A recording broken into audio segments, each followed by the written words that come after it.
मोर संगवारी तुहर द्वार। जी हाँ, मोर संगवारी तुहर द्वार, कहानी एक सच्चे संघर्ष की। आप देख रहे हैं एजुकेशनल और मोटिवेशनल चैनल। आज की इस कड़ी में हम बात करेंगे डिप्लोमा इंजीनियरिंग के बारे में बात करेंगे। हमारे बीच 2008 बैच के है ना एक होनहार छात्र प्रदीप यादव जी, जो कि शासकीय पूर्व उच्चतर माध्यमिक शाला अंडा के होनहार छात्र हैं। उनसे तमाम बात करेंगे।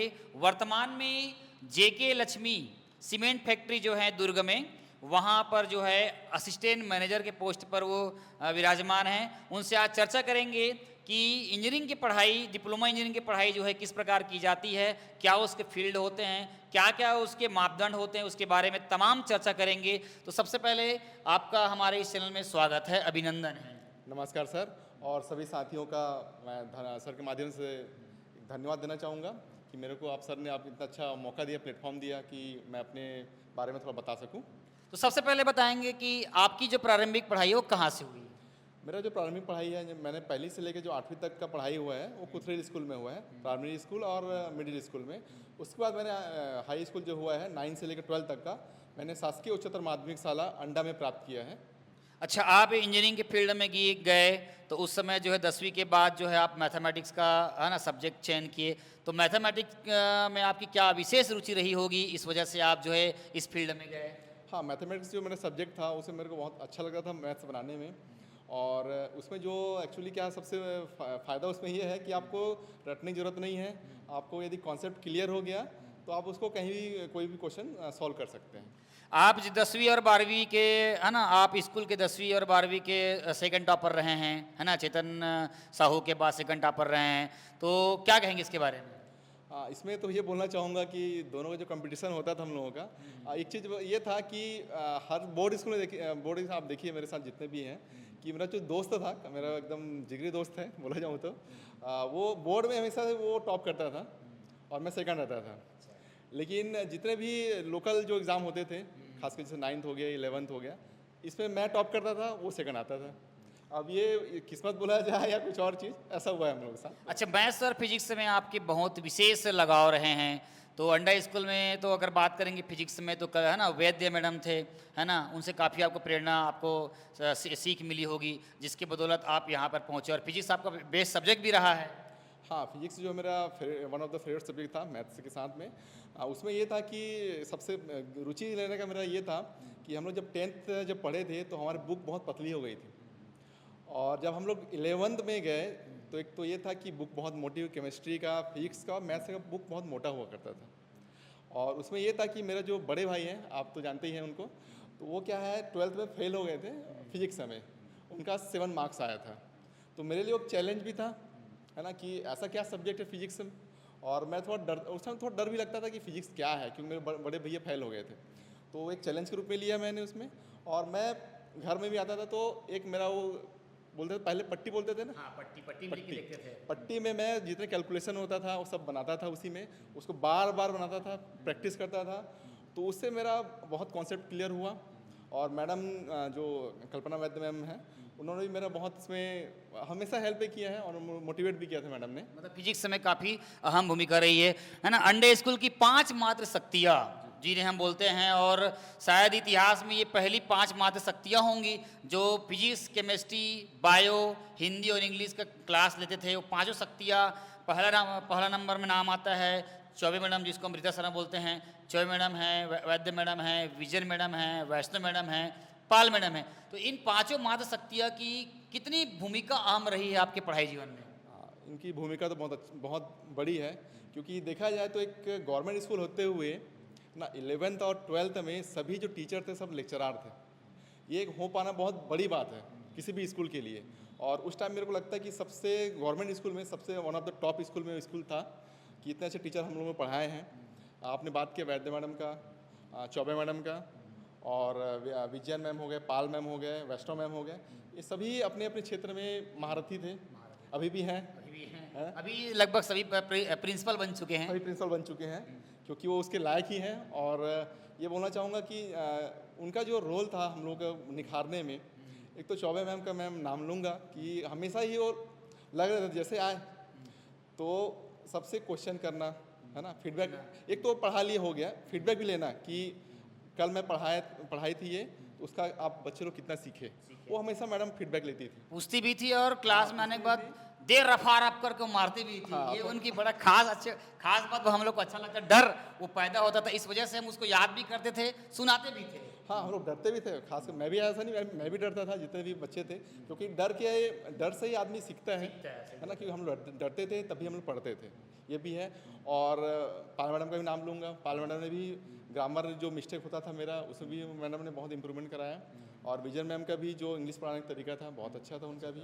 और वैष्णव मैम का नाम भी लूँगा कि मैं तो पढ़ा नहीं उनके साथ, लेकिन उन्होंने जितने बच्चे लोगों को पढ़ाया है वो लोग भी कहीं ना कहीं अच्छे फील्ड में पहुँच गए हैं आज। अच्छा, हिंदी सब्जेक्ट पाल मैडम पढ़ाती थी, उसके बारे में क्या कहेंगे? मैडम एक चीज़ बताना चाहूँगा कि मैम ग्रामर जो पढ़ाती थी, मेरे को नहीं लगता कि वैसा कोई ग्रामर पढ़ाता होगा हिंदी में, है ना, मेरे नॉलेज में आज तक, है ना। और उनका जो था कि एक तो 11 12 दोनों साथ पढ़ाती थी मैडम, तो 11th और 12th का जो ग्रामर था वो मैडम का कोर्स 11th में ही कंप्लीट हो जाता था, ताकि बच्चों को 12th में जो बोर्ड एग्जाम होता था उसमें सिर्फ आपके जो पाठ्यक्रम का जो सिलेबस है उसी में बस ध्यान रहे। और मैडम का पढ़ाने का तरीका ये था कि वो मैम उसमें जो गद्यांश और पद्यांश बोलते हैं ना, वो मैडम बहुत अच्छे तरीके से कराती थी, मेरे को अभी भी याद है। हाँ, बहुत अच्छे तरीके। तो हम लोग का जो क्वेश्चन आंसर होता था हर पार्ट के पीछे, वो आप लोग करने की जरूरत ही नहीं होता था, क्योंकि गद्यांश पद्यांश हो जाता था। और मैडम ने मेरा जो इम्प्रूवमेंट हुआ था, जैसे हम लोग बात कर रहे थे नहीं और में जो बिंदु होता है वो मैं लगाता नहीं था, तो मैम ने उसमें मेरे को बोला कि देखो बेटा ऐसा नहीं होता है, इसमें बिंदु लगता है। मेरे को उस टाइम पता नहीं था कि इसमें लगता है, तो उसके बाद से मैं आज भी लिखता हूँ, नहीं लिखता हूँ तो उसमें बिंदु लगा के ही लिखता हूँ। ये मेरा इम्प्रूवमेंट हुआ है बहुत। नहीं, अंडर स्कूल में पाल मैडम के आने से हिंदी में एक नई आयाम स्थापित हुआ था, एक रोचकता आ गई थी, बच्चे पढ़ने लग गए थे। नहीं, जनरली बच्चे जो है परीक्षा बहुत पढ़ के पास होते थे, हाँ, ध्यान देते नहीं थे, लेकिन उनके आने से जो है एक लेवल बढ़ गया था नंबरिंग पाने का। उसके बाद से हाईएस्ट नंबर आना चालू हो गया था, 90 95 ऐसे नंबर आना प्राप्त हो गया था। तो कहीं ना कहीं ये एक वो दौर था। रही बात फिजिक्स के बारे में बात करें, उस समय आपका 98 नंबर आया था, है ना, 12वीं के 12th बोर्ड में। उस समय इतने कठिन हुआ तो करता था, ब्लूप्रिंट की भी उतनी रूपरेखा होती नहीं थी आज के तुलना में अगर बात करें तो। सारे टीचर्स का एक अमूल्य योगदान रहा है। चलिए बात करते हैं इसके बाद जो है, आप डिप्लोमा इंजीनियरिंग में गए, है ना। जैसे अभी डेट में अगर उस इंजीनियरिंग क्षेत्र में अगर जाएंगे डिप्लोमा में, तो एक एग्ज़ाम देना पड़ता है पीपीटी का, जिसको हम लोग बोलते हैं प्री पॉलिटिक टेस्ट बोलते हैं। एग्ज़ाम देना पड़ता है, रैंक के हिसाब से को कॉलेज मिलता है। आपके समय में ऐसा नहीं था। आपके समय में जो है 10वीं के विज्ञान और गणित का, है ना, दोनों का नंबर जोड़कर जो है मेरिट लिस्ट निकलता था, उसके आधार पर चयन किया जाता था। तो इसके बारे में आपका चयन किस प्रकार हुआ था? मेरा जो चयन हुआ था, मैं एक्चुअली 2008 से 2011 तक पॉलिटेक्निक किया हूँ मैं। इसमें diploma in electronics and telecommunication subject था मेरा। आपका ब्रांच था मेरा। तो उसमें क्या था कि मेरा जो सिलेक्शन हुआ था वो परसेंट बेस में हुआ था। जैसे सर आपने बोला कि मेरा जो परसेंटेज था 89.5 था, दोनों का मिला के, साइंस और मैथ्स का मिला के। तो दोनों का साइंस मिला के ऑरेंज होता था। उसमें जो रैंक बनता था उसके हिसाब से आपका कॉलेज सेलेक्ट होता था, और कॉलेज सिलेक्शन के साथ आप उसमें जो भी सब्जेक्ट, जो भी ब्रांच लेना है वो ब्रांच आप सिलेक्शन कर पाते थे। तो मेरे को जो ब्रांच मिला था उस time electronics and telecom communication था। एक्चुअली मेरे को लेना था मैकेनिकल ब्रांच लेना था, लेकिन मैकेनिकल मेरे को मिला नहीं, तो मैंने फिर इलेक्ट्रॉनिक्स एंड टेलीकम्युनिकेशन लिया था। बताया जाता है कि जब मेरिट लिस्ट से जब निकला, जब आपका चयन जो है उदय पॉलिटेक्निक कॉलेज दुर्ग में जब हुआ, उस समय आपका परसेंटेज जो है अन्य छात्रों की तुलना में काफ़ी कम था, और आप पीछे बैठते भी थे, और बाकी बच्चे जो जिनका परसेंट ज़्यादा था वो आगे बैठते थे। लेकिन उसके बाद का जो दृश्य था, जो दृश्य पटल था कॉलेज का, एक नया आयाम आया आपके अंदर में, एक नया जुनून आया, जिसको मतलब बाकी लोगों को भी देख के सीखना चाहिए कि ऐसा नहीं कि कम परसेंट आ गया है तो आप टॉप नहीं कर सकते। उसके बाद आप 1 by 1 सेमेस्टर में आप टॉप किए, है ना, इसके बारे में बताएंगे? हाँ सर, इसमें एक दो चीज़ बातें बोलना चाहूँगा।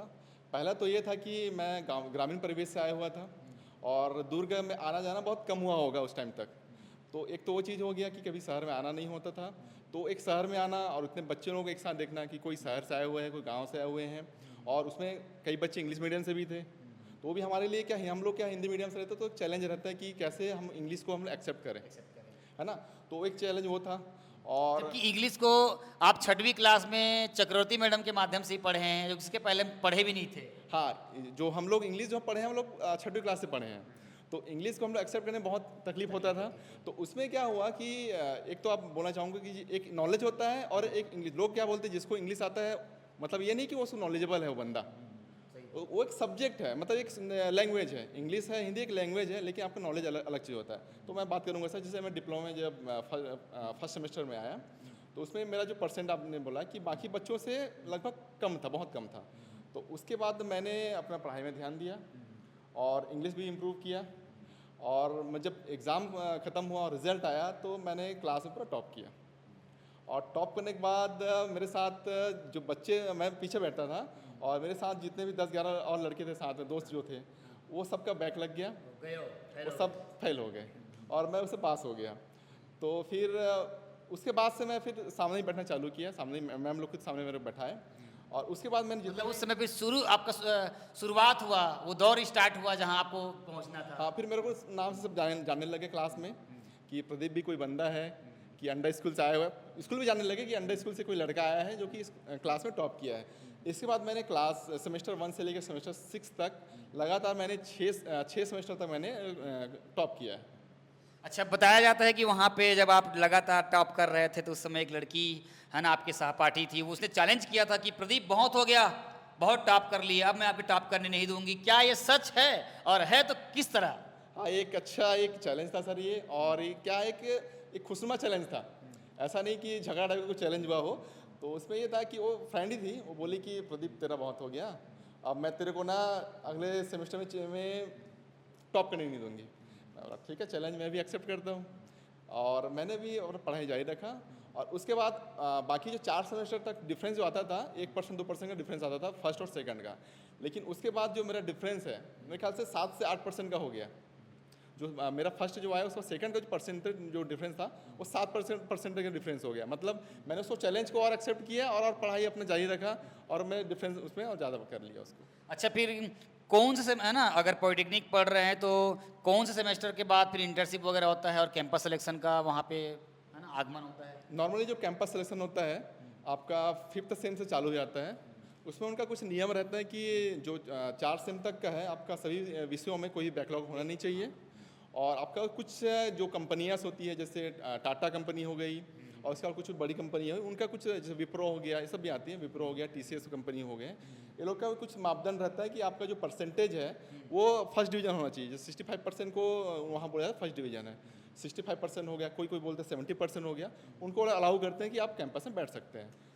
अच्छा, अभी असिस्टेंट मैनेजर के पोस्ट में है, तो आपकी प्रारंभिक वर्ग क्या होता है वहाँ पे जब बैठते हैं, तो किस तरह आपकी रूपरेखा होती, कार्य करने की शैली होती, उसके बारे में बताएंगे?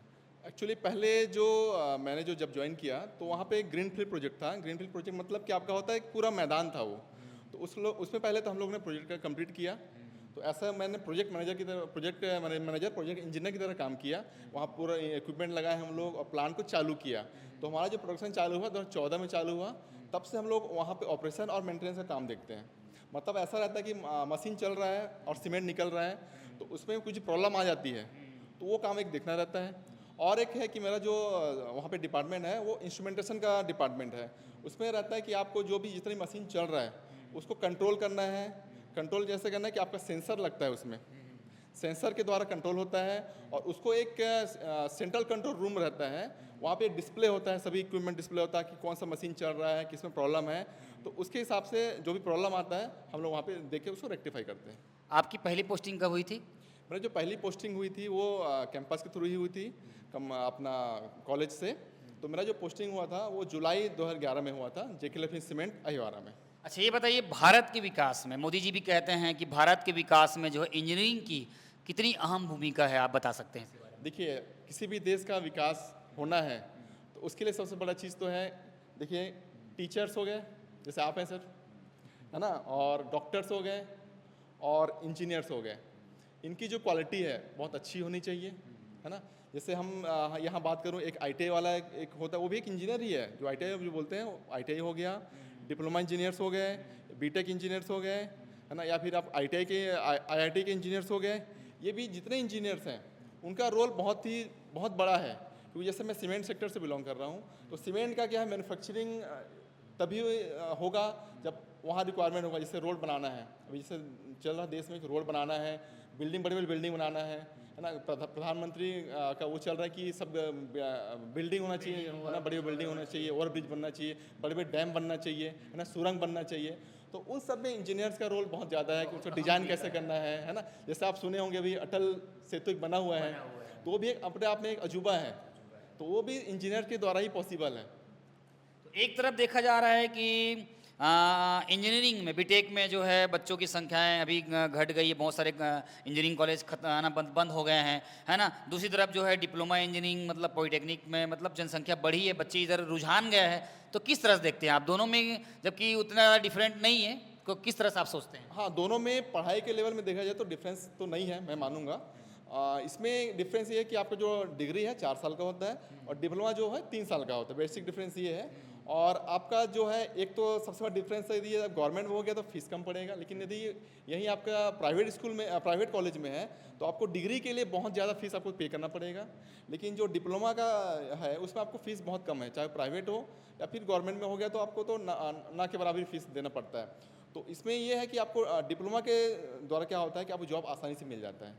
क्या डिप्लोमा इंजीनियरिंग के लिए Durg polytechnic college is best option है? सबसे अच्छा college, one of the best college है आपका। सेंट्रल इंडिया में बोला जाए तो वन ऑफ द बेस्ट है। एमपी और सीजी में तो नंबर 1 है ही। और मैं जब पढ़ रहा था उस टाइम आपको बताना चाहूँगा सर कि कम से कम 40 कंपनियाँ, देश की कंपनियाँ आई थी कैंपस के लिए, और मेरे यहाँ जितने बच्चे थे, जितने ऑल क्लियर मेरे डिपार्टमेंट में थे, सभी का सिलेक्शन हो गया था। मतलब अच्छा खासा मतलब वहाँ पे रिपोर्टिंग रहा है। अच्छा, आप पढ़ाई आप बहुत शुरू से पढ़ने में होनहार रहे हैं। अच्छा, 10वीं 12वीं आपका परसेंटेज क्या था? 10वीं में मेरा था 79.2% था, और 12th में जो मेरा परसेंटेज था 86.2% था, जो कि उस टाइम के हिसाब से देखा जाए तो बहुत ज़्यादा होता है। अभी के क्या है 90% मिला है तो लगता है कुछ नहीं है, लेकिन उस टाइम 86% मतलब बोले तो बहुत ज़्यादा होता था। अच्छा, स्कूल की दुनिया और कॉलेज की दुनिया दोनों में क्या डिफरेंट लगा आपको, और दोनों में सबसे अच्छा आपको कौन सा अच्छा लगा? स्कूल की दुनिया अच्छी लगी कि कॉलेज की दुनिया अच्छी लगी? इसके लिए तो हमेशा बोलूँगा आपका जो स्कूल लाइफ है उसके लाइफ में कहीं मिलेगा नहीं। अभी भी जो बच्चे पढ़ाई तो करें और साथ में पढ़ाई को एंजॉय भी करें। और एक और चीज़ बोलना चाहूँगा कि जो स्कूल होता है, जितने टीचर्स होते हैं लगता है कि अपना मतलब घर है, फैमिली है, लेकिन आप एक कॉलेज में जाने के बाद टीचर्स ऐसा नहीं, आप पढ़ा देंगे, पढ़ो ना पढ़ो आपकी जवाबदारी है। लेकिन वही स्कूल के टीचर्स याद आते हैं, उनके पढ़ाए गए मार्गदर्शन, उनकी जो सोच और उनकी जो सपोर्टिंग करने का जो फैक्ट वो था, वो एक बार फिर मन मस्तिष्क में छपने लगता है। क्या कहेंगे? हाँ, टीचर्स लोग जो स्कूल के जो टीचर्स रहते हैं वो लगता है कि पेरेंट्स ही हैं, वो पीछे पड़े आते हैं। नहीं भैया, ये बच्चे को अच्छा कराना ही है किसी भी हाल में, इनको मतलब एटलीस्ट पास तो हो जाएं, जो वीक बच्चे हैं वो पास हो जाएं, और जो अच्छे बच्चे हैं और अच्छा करें। ये उनका रहता है कि दायित्व रहता है, और वो निभाते भी हैं बहुत अच्छे तरीके से। एक समय दौर था, आपको याद होगा कि नहीं होगा, मुझे जहाँ तक याद है कि 11वीं में आप टॉप किए थे, और 11वीं में आप टॉप किए थे, और आपका जो साथी जो 10वीं में टॉप किया चेतन, वो उसका परसेंटेज कम आ गया था, वही 69 या 68 के आसपास आ गया था। जबकि उस समय आप लोगों को चौबे मैडम और वैद्य मैडम जो है मेरिट के लिए तैयार करना चाहते थे, है ना। तो क्या उस समय ऐसा मैडम और आपके बीच की वार्तालाप हुआ था कि परसेंटेज कम आने के बाद आपको हताश नहीं होना है, निराश नहीं होना है? ये इसके बारे में थोड़ा बताएंगे। हाँ, इसमें ये था कि मैम लोगों का ये था कि देखो परसेंट, मैम जब मेरा सब बताना चाहूँगा, जब 12th में जब 86% आया तो वो सबसे पहले मैं वैद्य मैडम को ही बताया कि इतना परसेंट आया मैम, और मैंने उनको बताया कि मैम मेरा फिजिक्स में 98% है। तो मैम बहुत खुश हो गई कि मतलब एक स्कूल, मतलब एक गाँव का एक बच्चा है विदाउट कोचिंग के 98 नंबर ला रहा है, बहुत बड़ी बात होती है। और इस सब चीज़ को मैडम लोग बहुत मोटिवेट भी किए, और कई बार बुलाते भी थे पर्सनली बात करने के लिए कि कैसा पढ़ाई चल रहा है, क्या है, तो हम लोग से फीडबैक भी लेते थे। और मैं दोस्त की बात करना चाहूँगा चेतन का कि उसे 11th में तो मेरे से बहुत कम आया था, तो उस टाइम मैम लोग बोले भी थे कि बेटा क्या कर रहा है, ऐसा नंबर कैसे कम आ जाए। मेरे से ही बात हुआ था कि चेतन क्या कर रहा है आजकल, उसे नंबर क्यों कम आ रहा है। तो मैम लोग को बताया भी था कि हम लोग साथ में पढ़ाई करने वाले हैं, और उसका मैम अच्छा ही आएगा नंबर। और वो मेरा एक दोस्त है, हमेशा आप देखना कि पढ़ाई करने का तरीका अलग होता है सबका। मेरा एक पढ़ाई करने का तरीका ये था कि मैं पढ़ता था तो पढ़ता ही था, मतलब मेरा ये नहीं था कि मैं पढ़ूँ थोड़ा देर घूमने जाऊँ, एक टहलने जाऊँ, मैं पढ़ता ही था। लेकिन मेरा जो दोस्त है चेतन लाल साहू, उसका ये था कि वो लगता था कि घूम ही रहे हैं, कहीं रहते हैं ना खेलने, तो कभी साइकिल बाइक लेके आपके घर हाँ घूम के आ जाना, ऐसा रहता था। लेकिन वो कब पढ़ता है क्या था वो वही जाने, पढ़ता था। और आप देखे होंगे कि उसका जो परसेंटेज था 12th में मेरे से ज़्यादा ही निकला। नहीं, इस दौर को तो मैं जानता हूँ कि आपकी पढ़ाई को, आपके पढ़ाई का स्टैंडर्ड्स को काफ़ी मैं करीब से देखा हूँ। तो जिस चीज़ को आप डिज़र्व करते थे, आज वो वहाँ पर उस मैदान पे हो, उस फील्ड में हो, मुझे बहुत अच्छा लगा। 2-3 साल आप कोचिंग भी पढ़ाएँ, है ना? उस समय की परिस्थितियों को देखते हुए कोचिंग भी पढ़ाया, और क्योंकि टीचिंग में मुझे लगता है शायद कि अगर आप असिस्टेंट मैनेजर के पोस्ट में नहीं रहते, शायद आज एक टीचर होते, क्योंकि आप कोचिंग भी पढ़ाना चालू कर दिए थे, आपका भी एक अच्छा रुझान था, वहाँ से बच्चे भी अच्छा सीख रहे थे। हाँ, मेरा तो ये सोच था सर, एक तो डिप्लोमा में इसलिए देखिए, मैं बेसिकली मेरा था कि मैं तो इंजीनियरिंग करना था, बीटेक बीटेक का बीच जो होता है ये करना था। लेकिन उस टाइम घर का परिस्थिति ऐसा था कि संभव नहीं हो पाया, और मैंने तो पापा को बोल भी दिया था कि पापा ज़मीन बेचना है तो बेच दो, लेकिन मेरे को इंजीनियरिंग करना है। तो ये था कि इंजीनियरिंग करना था, तो मैं बोला कि अब इंजीनियर लगना चाहिए टाइटल, तो डिग्री नहीं तो कम से कम डिप्लोमा ही ले लेते हैं, तो डिप्लोमा मैंने किया। और उसके बाद सर ये था। अंडा स्कूल के बारे में क्या कहेंगे आप? संदेश देना चाहेंगे अंडा स्कूल के जो अभी बच्चे जो पढ़ रहे होंगे कि कोई भी स्टूडेंट जो है छोटा बड़ा नहीं होता, गांव और शहर नहीं होते, अगर मेहनत सही दिशा, अगर मेहनत किया जाए, सही ट्रैक में जाया जाए, सही गाइडलाइन लिया जाए, तो अंडा स्कूल के बच्चे और आगे जा सकते हैं, हमसे भी बेहतर कर सकते हैं। इसके पक्ष में थोड़ा सा संदेश के स्वरूप में 2 शब्द कहेंगे। अभी तो ये बोलना चाहूँगा, अभी तो आपके पास नॉलेज लेने का, ज्ञान लेने का बहुत से सारे साधन हैं। हम लोग जब पढ़ रहे थे उस टाइम ना तो स्मार्टफोन होता था, ना इंटरनेट का कोई ऐसा साधन था, तो हम लोग जो बुक मिलता था बुक से ही पढ़ते थे। और अभी तो आपके लोगों के पास इतना साधन है, आप कहीं से पढ़ सकते हैं। हाँ, ये है कि आप मोबाइल का जो है मिसयूज़ मत करें। जो आपको नॉलेज लेना है नॉलेज लीजिए, और आप एक लक्ष्य बना के चलिए कि लाइफ में आपको करना क्या है। फॉर एग्जांपल जैसे आपको इंजीनियर बनना है, तो इंजीनियर बनने के लिए क्या आपको क्या करना है आगे लाइफ में, या आपको गवर्नमेंट जॉब करना है तो गवर्नमेंट जॉब के लिए आपको क्या करना है, ये आपको क्लियर माइंडसेट रहना चाहिए कि मेरे को आगे लाइफ में करना क्या है। जैसे मेरा ये था कि सर, मेरा तो एक था कि इंजीनियर बनना, फर्स्ट ये था कि इंजीनियर बनना है, और यदि मैं इंजीनियर बनने के बाद यदि मेरा जॉब कहीं लग नहीं पाता या कुछ नहीं हो पाता, तो मेरा सेकंड रास्ता बताया सर कि मैं 3 साल कोचिंग पढ़ाया हूँ 11th और 12th में। तो मेरा ये था कि मैं कोचिंग ही पढ़ाता या फिर कहीं टीचर का जॉब करता, क्योंकि मेरे को टीचर पढ़ाने में बहुत, जो टीचर का जो रोल है वो सबसे बड़ा रोल लगता है, अहम भूमिका लगता है। इंजीनियर से जो बड़ा जो रोल है वो टीचर का मेरे को लगता है। अंडा स्कूल वाले, जैसे अभी अंडा स्कूल में अभी का जो अंडा स्कूल की जो कमान है सीमा जामुलकर दीदी के हाथ में, प्रिंसिपल है वहाँ की, उसके अलावा जो है संजय सर है, बहुत एक से एक एक्सपीरियंस टीचर वहाँ पे काम कर रहे हैं।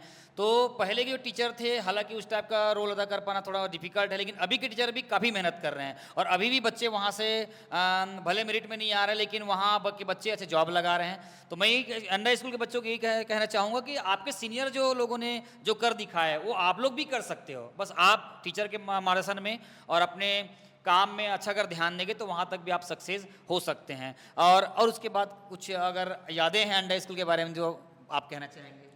अंडा स्कूल से तो बहुत सारे यादें हैं। जैसे 9th 10th और 11th 12th में मैं वहाँ पे कंप्लीट किया था।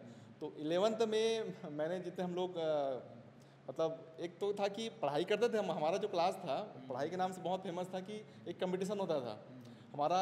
मैं हिंदी और इंग्लिश का आर्ट्स के क्लास के साथ हम लोग कंपटीशन करते थे कि किसका नंबर ज़्यादा आएगा। एक वो कंपटीशन होता था, प्लस हम लोगों को क्या थोड़ा सा एक बोला जाता है ना, आप समझ रहे होंगे सर मैं क्या बोलना चाहूँगा, कि मस्ती भी हम लोग बहुत करते थे 11th में खास करके। तो वो भी एक था कि पढ़ाई करो साथ में मस्ती भी करो। एक ऐसा था कि डेली हमारे क्लास से कंप्लेन जाता था कि साइंस वाले बच्चे ऐसा कर रहे हैं, लेकिन ऐसा नहीं था कि हम लोग सब पढ़ाई भी करते थे और एक मस्ती भी करते थे। लेकिन हमारा 12th में आने के बाद ये सब चीज़ बंद हो गया, और 12th में हम लोगों ने सिर्फ पढ़ाई की ओर फोकस किया। और 11th में मैंने जो कई जगह स्कूल से बहुत जगह बाहर गए, एग्जाम्पल एक बताना चाहूँगा। 2006 में मैं शायद 10th में था, तो उस टाइम हम लोग एक मॉडल कंपटीशन के लिए बाहर आए हुए थे। हम लोग वो उस टाइम वो बनाए थे कि सौरमंडल में कैसे आपका वो ग्रह रहते हैं और कैसे सूर्य ग्रहण चंद्र ग्रहण होता है, वो एक मॉडल के थ्रू समझाया था कि कैसे सूर्य ग्रहण होता है, कैसे चंद्र ग्रहण होता है। तो वहाँ पे हम लोग ले गए थे, और वहाँ पे सुब्रत साहू जो कलेक्टर थे उस टाइम के, वो भी आए हुए थे, और एक स्टूडेंट आया हुआ था NIT रायपुर का। तो उसने हम लोग के मॉडल को बहुत अच्छी तरीके से समझा, और वो बोले कि आपका जो मॉडल एकदम परफेक्ट बना है, कि कुछ ऐसा उसमें हम लोग बाय मिस्टेक भी कुछ ऐसा बन गया था कि वो एकदम परफेक्ट हो गया था। तो वो बोले कि आपका बहुत अच्छा है और आप बहुत अच्छा मेहनत किया है। और वो सब जो प्रोजेक्ट कॉस्ट था बहुत कम में बनाया था हम लोगों ने, और उसका जो भुगतान किया था सर ने ही पैसा दिया था, प्रिंसिपल सर ने। तो वो इतना हेल्प हुआ था हम लोगों का। और इसमें क्या है, एक तो पढ़ाई होता ही था और इस सब में हम लोगों को बहुत आगे जाने का अवसर मिला था वहाँ स्कूल में, एक गवर्नमेंट स्कूल होने के बावजूद। अच्छा, अंडे स्कूल की बात करें तो एक वहाँ पर आर्ट के एक टीचर थे जो धुरी थे पूरी स्कूल की, और अगर उनको अगर मान लो कि बस टाइगर की उपाधि दे दिया जाए तो मुझे लगता है कोई अतिशोक्ति नहीं होगा। और उनका नाम था CL चंद्राकर सर। जी हाँ, वो CL चंद्राकर सर जो है पूरी स्कूल को संभाल कर रखे थे। हाँ, टाइगर बोलते थे। प्रार्थना सभा में आप देखे होंगे कि घंटी बजने के बाद सीना तान के वो जब मैदान में खड़े होते थे और सारे बच्चे डर के मारे जो है प्रार्थना सभा में आते थे, या वो हर एक क्लासरूम में जाकर एक खोद खोद के लाते थे। तो इसके बारे में क्या कहेंगे? वाकई में चंद्राकर सर को, CL सर को टाइगर कहना उचित है? नहीं, उनको टाइगर कहना तो एकदम सही है। और सर का जो था कि आर्ट्स पढ़ाते थे, लेकिन हम लोगों से भी मुलाकात बहुत बार हुआ है सर से, तो हमेशा अच्छा ही उनका रिस्पांस रहता था मुझे पूछो तो। और एक प्रिंसिपल सर जो भी थे कोर्राम सर, उनका भी बहुत ज़्यादा मतलब योगदान था, है ना। और वो ज़मीन से जुड़े हुए इंसान थे, अभी हाल ही में उनका देहांत भी हुआ है। तो वो सर थे। और देखिए, प्रिंसिपल होते के नाते वो हम लोग पढ़ाने भी आते थे। 9th 10th में जब हम लोग संस्कृत पढ़ाते थे, देवतुल्य भाषा, देवतुल्य भाषा बोलते थे। और बोलते थे बेटा ये जो है देवतुल्य भाषा है। और वो देखिए, वो बिना गाइड के पढ़ाते थे संस्कृत को, ऑन द स्पॉट वो ट्रांसलेट करते थे और तुरंत पढ़ाते थे। और बोलते थे कि बेटा देखो, सिर्फ 2 घंटा पढ़ो, 4 से 6 सुबह उठ के 2 घंटा पढ़ लिए तो आपको और कुछ करने की जरूरत नहीं है। तो ये आप बोले अभी आप सिंगल हैं कि मैरिड हैं? अभी मैं मैरिड हूँ। अच्छा, फिर बच्चे? और मेरी एक बेटी है, 3.5 साल की है। अच्छा, तो ये देख रहे थे प्रदीप यादव जी के अपने पढ़ाई जीवन से जुड़े हुए तमाम बातें जो है अपने डिप्लोमा इंजीनियरिंग के बारे में, और स्कूल की कुछ सुनहरी जो यादें थे उनको आपको बता रहे हैं।